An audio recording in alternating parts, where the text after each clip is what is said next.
Police आयुक्त Sandeep Karnik, Prashant Bachhav, police उपायुक्त गुन्हे नाशिक शहर डॉक्टर सीताराम कोल्हे, सहाय्यक पोलीस आयुक्त गुन्हे शाखा नाशिक शहर यांनी बेकायदेशीररित्या नायलॉन मांजा विक्री करणाऱ्या विक्रेत्यांवर कारवाई करण्याबाबत आदेश दिले होते। त्या अनुषंगाने गुन्हे शाखा युनिट क्रमांक 1 नाशिक शहरकडील नेमणुकीचे पोलीस अंमलदार राजेश राठोड यांना गुप्त बातमीदार याच्या मार्फत बातमी मिळाली की स्वामी विवेकानंद नगर मखमलाबाद नाशिक येथे 2 इसम बंदी असलेल्या नायलॉन मांजा विक्री करण्यासाठी येणार आहेत।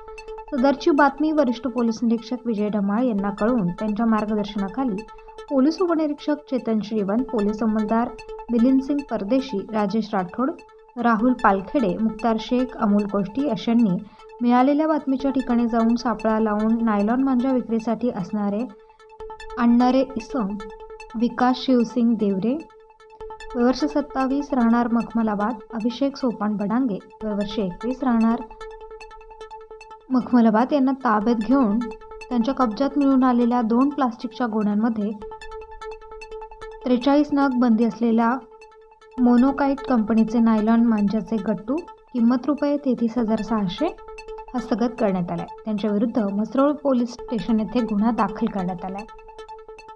तरी नागरिकांना आवाहन करण्यात येते की पतंग उडवण्यासाठी बंदी असलेल्या नायलॉन मांजाचा वापर करण्यात येऊ नये। पुढील तपास पोलीस करत आहेत। प्रतिनिधी मोहसेन पठाण, स्टार न्यूज, नाशिक।